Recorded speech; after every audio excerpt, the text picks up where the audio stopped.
mantén tu efectividad espiritual. ¿Cuál es el peligro de apartarme de mi efectividad espiritual? El peligro de apartarme de mi efectividad espiritual es cuando tengo éxito en lo natural.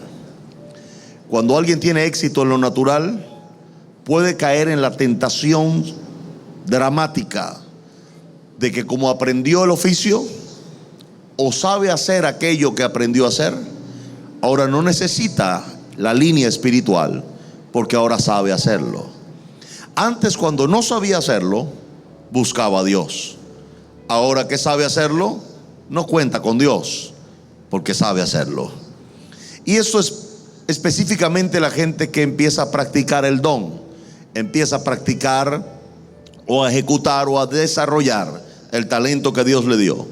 Recuerde que el éxito nuestro no radica en lo natural, sino en lo espiritual. Cuando usted entiende que el principio de todo está en lo espiritual, usted no toma el riesgo de profesionalizar el servicio a Dios. ¿Alguien está oyendo lo que digo?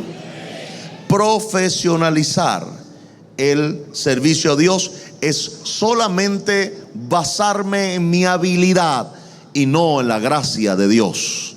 Y es peligrosísimo. Cuando la religión ahora, lamentablemente, metodista se convirtió en algo seco, cuando se quedaron con la profesión o la práctica de la dinámica o la mecánica y olvidaron su relación con Dios y con su gracia. Ahí terminó lo que hacían. Ahora déjeme explicarle algo. La falta de unidad entre el pueblo de Dios y en la iglesia de Jesús es porque cada uno piensa que puede ser mejor que otro. No dependen de la gracia, sino de la habilidad que tienen. Y en esto siempre tendremos unas graves discordias. Cuando una persona que no tiene tu habilidad, entonces es tomada, digamos, por ti mismo como alguien inferior porque no tiene tu habilidad. Ahí empieza la desunión de la iglesia. Cuando otro piensa que es superior a otro, o cuando otro piensa que es inferior a otro. Las dos cosas producen desunión. El que se cree inferior se pondrá a la defensiva, y el que se cree superior se pondrá a la ofensiva. Porque el que se cree superior nunca permitirá que el inferior haga lo que él hace o comparta lo que él hace, y el inferior no se atreverá porque sabe que no lo puede hacer. Eso crea una separación automática. Uno se esconde y el otro se manifiesta. Uno se pone a la defensiva y el otro a la ofensiva. Resultado de eso, dos personas que están compitiendo toda la vida. El que es inferior para querer ser mejor, y el que es superior para demostrarle al inferior que es mejor que el otro. Estoy hablando de términos supuestos, porque ninguno es superior a otro. Todos tenemos el mismo Espíritu Santo, y Dios usa no al más hábil, sino al más humilde. No escuché amenes aquí. Vamos a leer en 2 de Reyes capítulo 6 verso 1. Dice: los hijos de los profetas dijeron a Eliseo: he aquí el lugar en que moramos contigo nos es estrecho. Vamos ahora al Jordán y tomemos de allí cada uno una viga y hagamos allí lugar en que habitemos. Y él dijo: andad. Note bien que cuando todos tienen la misma visión, préstame atención porque me va a perder en alguna curva. Cuando todos tenemos la misma visión y todos quieren edificar algo, no para uno sino para todos, y que hay un empuje, una expectativa y una fe de un futuro común. Diga conmigo: futuro común. Ese es el problema, que muchos quieren que le vaya bien a ellos, pero no quieren que le vaya bien al otro. Tiene que haber una expectativa de un futuro mejor común. Dígale que está a su lado: yo quiero que te vaya muy bien.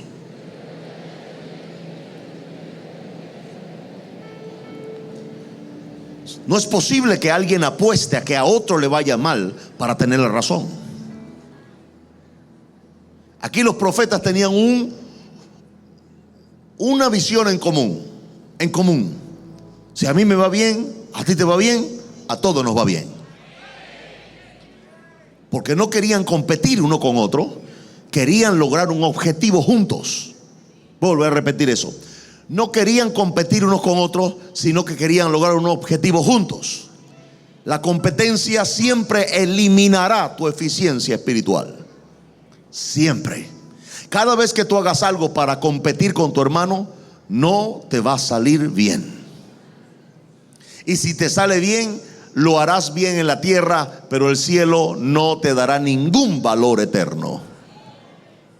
¿Escucho aménes aquí o no? Ok, yo soy que estoy jurungando llagas. Y a la gente no le gusta que lo jurunguen las llagas. El verso 2, vamos ahora al Jordán y tomemos de allí cada uno una viga. ¿Está leyendo su Biblia? Mírele, no me vea a mí, vea su Biblia. ¿Qué dice? Tomemos de allí cada uno una viga. Cada uno tiene una viga que tomar en el reino de Dios. Le voy a volver a repetir eso. Cada uno tiene una viga que tomar en el pueblo o en el cuerpo de Jesús. ¿Para qué yo voy a tomar la misma viga suya? Cada uno tome una viga. ¿Para qué vas a tomar la mía? Esa viga la cargo yo. Carga la tuya. Y cada uno que toma una viga está teniendo en su mano la capacidad de edificar, de construir, no de destruir. La visión de todos al tomar la viga era construir, no destruir. Voy a volver a repetirlo porque no siento que me captó. La visión de tomar una viga en el pueblo, en el cuerpo de Cristo, no es destruir a otro, es edificar entre todos un bien común. Dígale a solo, hermano, no veas mi viga. Dígale, agarra la tuya. Pero mi viga es más pequeña. Deje de ver la viga del otro y tome la suya.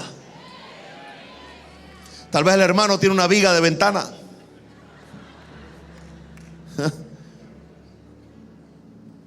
Una viga de marco de puerta. Lo que sea. No se ponga a criticar la viga del otro. Agarre la suya, que hay una viga para usted en el cuerpo de Cristo. ¿Alguien dice amén a eso? Claro que sí. Cada uno una viga, y hagamos allí lugar en que habitemos. O sea, edifiquemos un bien común. Levantemos un bien común. Si usted logra entender, porque dice, no dice mi Biblia, bueno, dice mi Biblia eso, pero es un principio que yo también he vivido. De la abundancia del corazón habla la boca. Pero todo el mundo habla de lo que más tiene. Todo el mundo habla de lo que más tiene. Podría ser más específico. Todo hombre o mujer habla de lo último que cayó en su espíritu.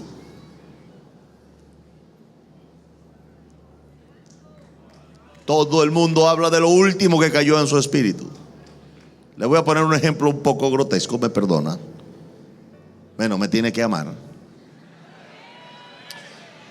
Porque es un buen ejemplo. Cuando usted come y se le ocurre, en otro país es un buen gesto eruptar. Aquí es una cochinada, pero en otros países digo, ¿no? Pero cuando usted come o erupta o repite la comida, repetir es esa clase de sensación desagradable que le hace saborear todo lo que comió hace una hora,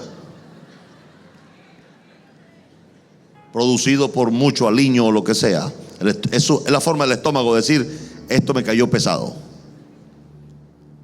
Bueno, usted no percibe en el eructo lo que se comió antier. Es más, hay alguna gente que cuando lo hace, el que está al lado puede oler exactamente todo lo que comió. Arrugue la cara, yo sé que suena feo, pero estoy poniendo un ejemplo. Usted le puede decir: comiste carne molida, comiste tajada, le dice exactamente todo lo que comió. Pues así pasa en el espíritu del hombre. El hombre habla de lo último que cae en su espíritu. Y nos toca construir. Nos toca ser un punto de edificación y no de destrucción. Nos toca ser una influencia de unidad y no de desunión. Y creo que de alguna forma Dios, porque todo lo espiritual produce un efecto natural. Todo. Los problemas no empiezan en lo físico, empiezan en lo espiritual. Siempre. Necesitamos entender de lo objetivo a lo general o de lo general a lo objetivo. ¿A qué me refiero? Si vamos a hablar de edificar, vamos a hablar de lo objetivo a lo general. Empecemos por nosotros y vamos a un país. Si vamos de lo general al objetivo, vamos de un país hasta llegar a nosotros. Pero creo que la forma correcta de Dios hacer esto, porque siempre la forma de Dios hacerlo es de adentro hacia afuera. Lo primero que necesitamos entender es que Dios quiere que seamos efectivos a nivel espiritual, primero que todo, o primero que nada. Y luego entender que cada uno tiene un rol, una labor, algo que hacer en medio de este movimiento espiritual que Dios está haciendo en este país. Y usted y yo tenemos que entender que las cosas o la responsabilidad que Dios puso sobre nuestros hombros es para llevarla, no para tirarla. La vamos a tener que llevar. ¿Y por qué la vamos a tener que llevar? Porque Dios nos escogió para eso. Nunca tal vez llegarás a ser lo que Dios quiere que seas, pero tienes que hacer lo que Dios quiere que hagas. Y ahí no hay negociaciones. ¿Me entienden eso? Okay. ¿Cuál era el principio de unidad de esta gente, de estos profetas? La visión.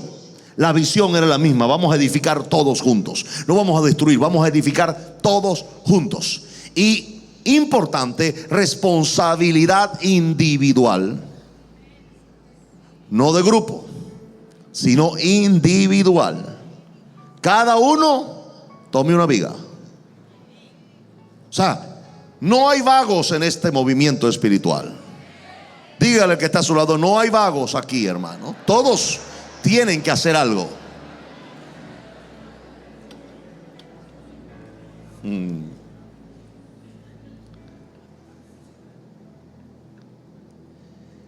Y dijo uno, verso 3: te rogamos que vengas con tus siervos. Estaban hablándole a la autoridad espiritual. Esto me habla de orden. El verso 3: ninguno quería hacer algo fuera de la autoridad espiritual. Ahora sí usted recoge los pies. Óigame. Nadie quería hacer algo fuera de la autoridad espiritual. Lo invitan y le dicen: autoridad espiritual, necesitamos no solamente su aprobación, sino su compañía en lo que vamos a hacer. Porque obviamente la dirección que estaban recibiendo era del líder o de la autoridad espiritual. Pero ellos entendieron que hacer algo fuera de la autoridad o de la aprobación espiritual no iba a tener éxito. Ellos entendieron, repito esto, que todo lo que se intentara hacer fuera de la aprobación de la autoridad espiritual iba a ir a un fracaso más temprano que tarde.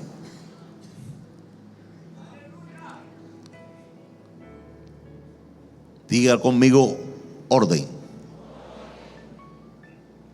Si algo tienen los militares es que tienen orden. Orden. Rara vez yo puedo acordarme de algún militar desordenado. No, porque aprenden orden dentro de las filas militares. Les enseñan a arreglar las camas, a pararse temprano, a pulir las botas, a vestirse bien. O sea, es una disciplina. Y como es disciplina, no quieren que ninguno tenga una diferencia en cuanto a la visión, y por eso le dan uniforme. Cosa que yo no le hago a usted.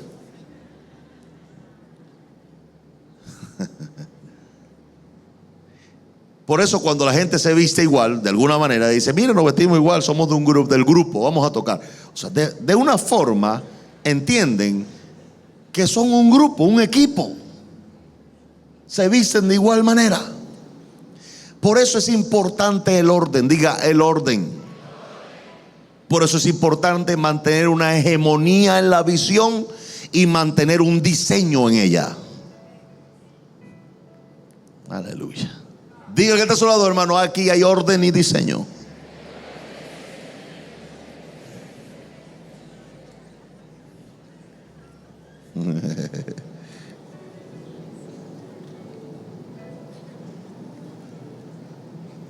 Todo el mundo está claro, todo el mundo empieza a trabajar, todo el mundo empieza a hacer, el evangelio cambia, seguridad, músicos, todo, coro, todo el mundo empieza a hacer el trabajo, todo el mundo está trabajando ya, todo el mundo se entiende, empiezan a hacer un trabajo, empezamos a hacer grandes cosas en el país, todo el mundo está haciendo algo, buenísimo. ¿Cuál es el peligro de esto?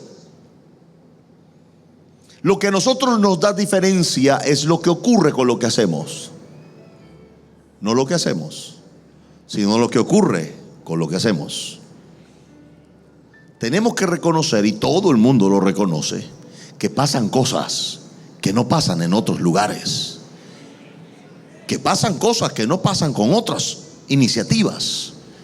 Esto habla de un diseño espiritual y una efectividad espiritual que es dada por Dios para algo que Dios quiere que nosotros hagamos. Yo no sé qué va a pasar dentro de algunos años, pero si yo sigo haciendo lo que Dios me dice, va a pasar lo que Dios está planeando. Ahora, si yo me detengo por miedo, por lo que sea, o peor aún, por perder mi efectividad espiritual, entonces habrá un retraso en lo que Dios quiere, y no será usted, no seré yo, será otro. Pero Dios nunca pierde, Él siempre gana. ¿Se acuerda cuando Dios le da a Ezequías, le dice, bueno, estás listo, prepara tu casa porque te mueres? Y este hombre se voltea a la pared y empieza a clamar. Y me llama la atención, una de las cosas que él le dice a Dios es esta: Señor, ¿quién te va a adorar como yo lo hago? ¡Qué hábil! ¡Qué hábil Ezequías! Señor, ¿me vas a llevar? Ok, perfecto, yo me voy. Pero ¿quién te va a adorar como yo te adoro? No había salido el profeta del palacio. Lea su Biblia. Dios le dice al profeta: regrésate. No había pensado en eso. Y dile a Ezequiel que le doy 15 años más de vida. Inmediatamente. ¿Qué le estoy diciendo? Haga su trabajo de forma que Dios lo crea indispensable. ¿Alguien dice amén a eso?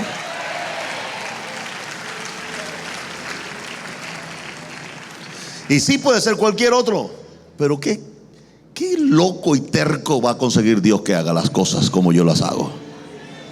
Yo no creo que Dios consiga otro loco y terco. Con fe, claro, pues hay locos y tercos, pero con fe digo. Entonces yo estoy obligado a seguir adelante siendo efectivo en primera línea en lo espiritual, y teniendo un ejército de gente efectivos en lo espiritual para ser efectivos en lo natural también.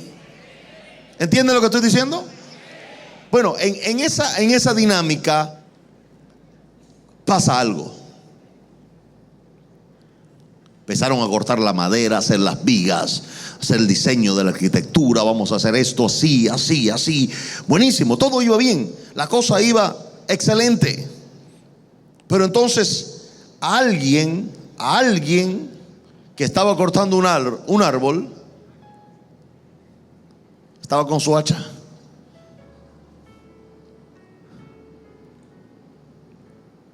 De repente, el hacha se le cayó en el agua o en el río. Ahora, yo le voy a explicar qué pasó. ¿Por qué a este hombre se le cae el hacha? Porque estaba cortando un árbol y sé que no estaba cortando el árbol sin experiencia. Él sabía cortar el árbol. Y lo estaba haciendo porque dentro del orden le dijeron: usted corta el árbol. Y él estaba cortando el árbol. Pero pasa algo con el hacha. Si el hacha pierde el filo, empieza a rebotar. No se encaja, rebota. Y este hombre estaba tan distraído y ocupado, porque ocupación puede ser distracción. Tratar de hacer algo por hacer algo sin que Dios te haya llamado a hacer algo. Y tu ocupación se convierte en una distracción. El hombre estaba tan ocupado en darle el hachazo al árbol que se le olvidó sacarle filo al hacha. ¿Y sabe cuál es el problema de muchos? Que hacen todo lo que hacen y perdieron su filo y efectividad espiritual. Tan ocupados están haciendo lo que hacen, y es para Dios, y está en el orden, y está en el diseño, pero se les olvidó que la efectividad de su labor no radica en su labor, sino en su relación con Dios. Este hombre que cortaba el árbol con el hacha perdió su efectividad al no sacarle filo a su hacha, y al entonces perder la capacidad del hacha de poder incrustarse en la madera y hacer el trabajo de corte. Consecuencia de eso, empezó a rebotar el hacha, perdiendo el filo que tenía. Y por supuesto él perdió efectividad al hacer ese trabajo. El esfuerzo era mayor y la efectividad menor. Y repito eso. El esfuerzo era mayor y la efectividad menor. Eso pasa cuando una persona deja de tener relación con Dios y sigue haciendo las mismas cosas. Va a trabajar el doble para lograr menos. De repente este hombre le da con el hacha, rebotó tan duro que se le sale de la mano y va a caer en un río o en agua, y obviamente parecía ser un lugar profundo donde no había manera de rescatar esa hacha. El problema es que hay gente que pierde el ministerio. Entiéndase ministerio por servicio. El ministerio significa servicio. Hay gente que pierde su lugar de servicio porque perdieron su efectividad espiritual. Y no escucho amenes aquí.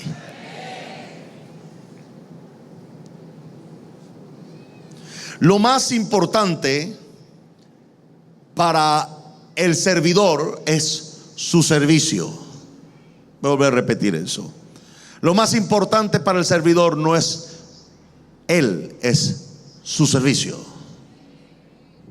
Si su servicio decae, él decae como servidor. Este hombre perdió su servicio, y al perder su servicio perdió su importancia como servidor. ¿Cuántos están entendiendo lo que estoy diciendo? Si usted pierde su servicio o su efectividad en el servicio, usted pierde su importancia como servidor. Voy a volver a repetirlo. Si usted pierde su efectividad en el servicio, pierde la importancia como servidor.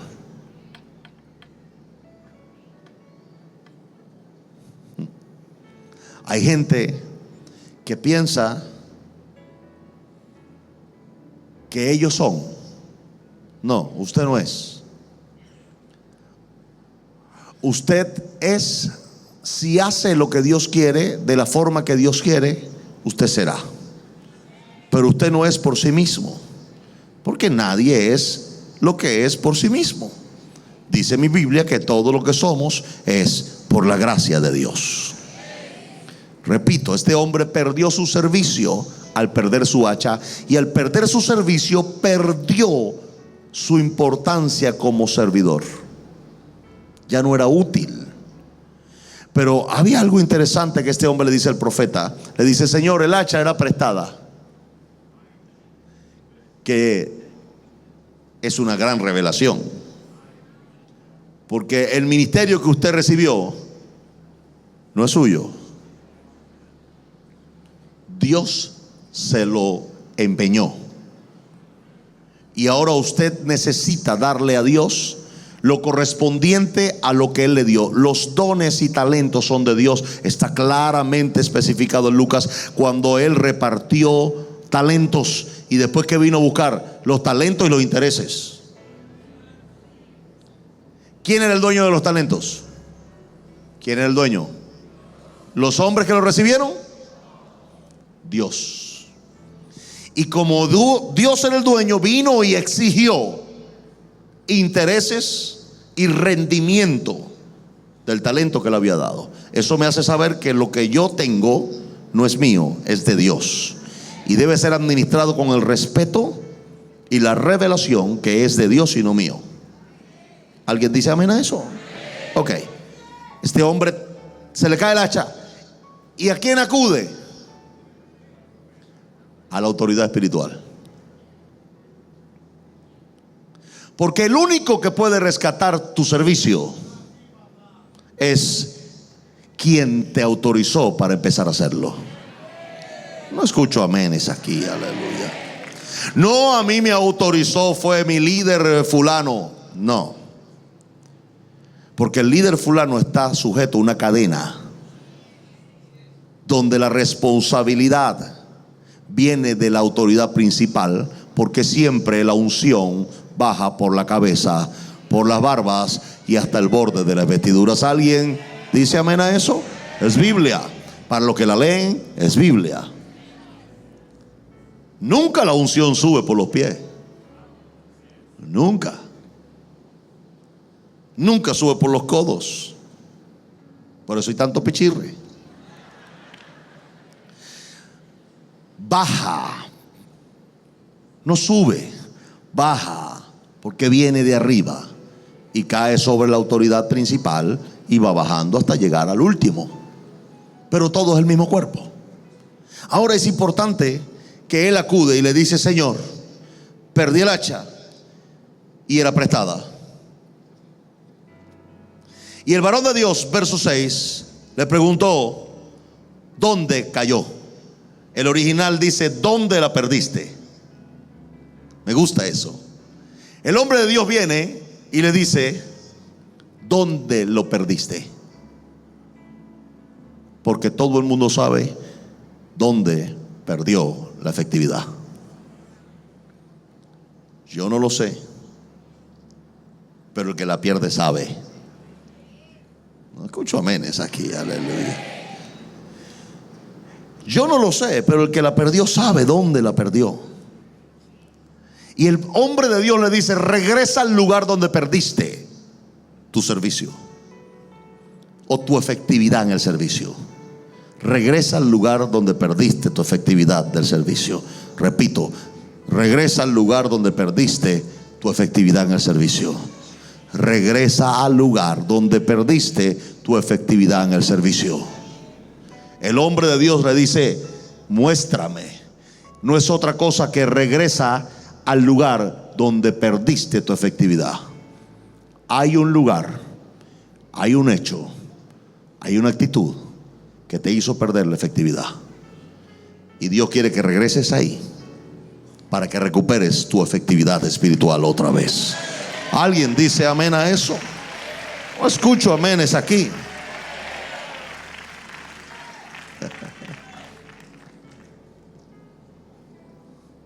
voy a decir algo. Obtener el servicio es más fácil que recuperarlo cuando lo pierdes. Repito esta frase. Es más fácil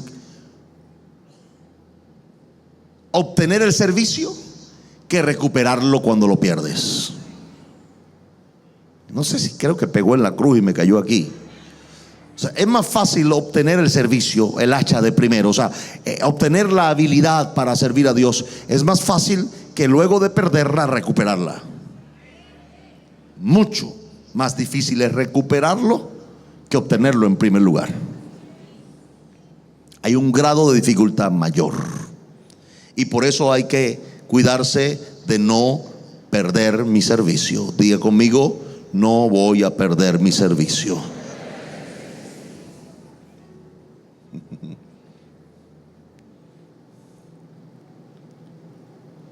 ¿Sabe cuál es el problema? El problema es que el hombre separó el servicio del cabo. ¿Cómo se llama eso? ¿El palo? Cabo, ¿verdad? Lo que cayó en el agua fue el hacha. ¿Qué quedó en la mano de él?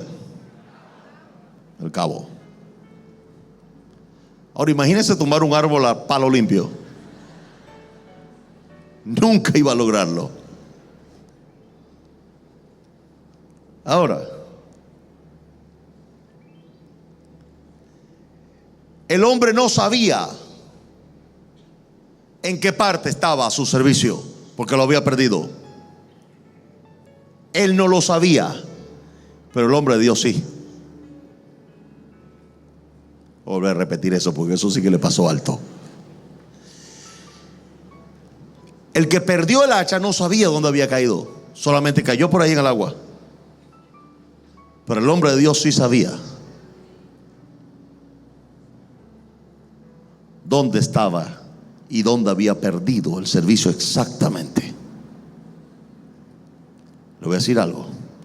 El hombre de Dios es hombre de Dios no porque tenga algo mejor que tú, es porque Dios lo escogió para eso.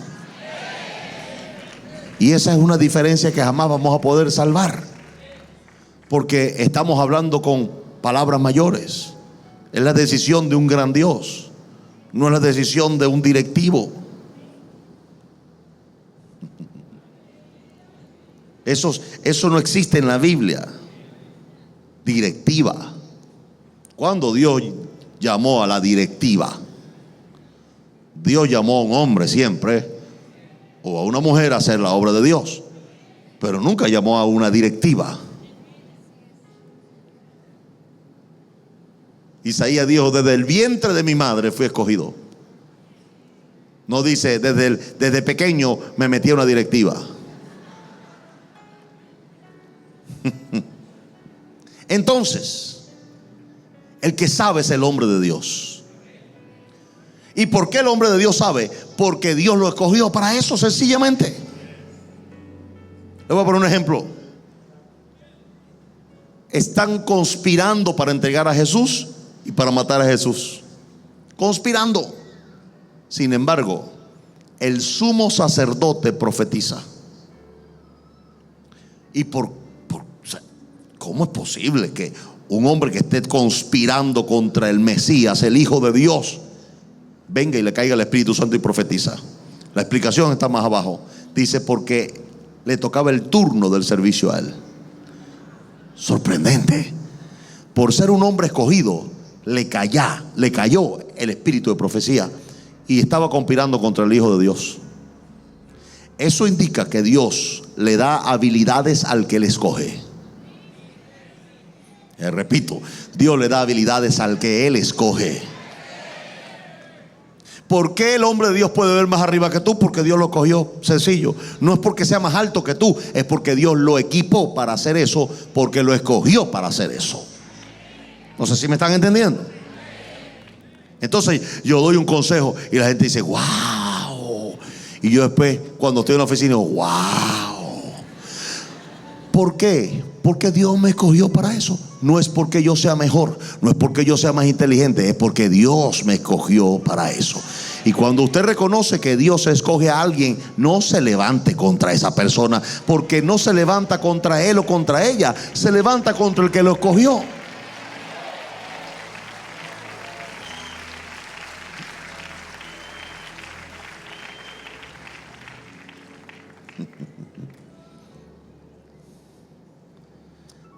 Aleluya.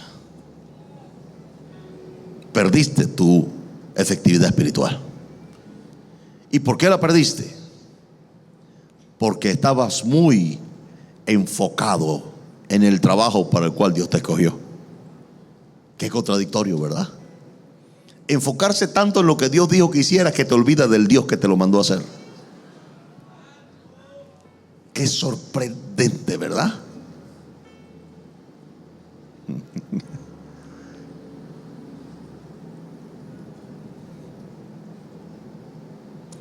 Porque no te dedicaste a conocer a Dios, sino a conocer tu trabajo. Dígale que está solo, hermano, cuidado, haciendo tu trabajo estorbas a Dios.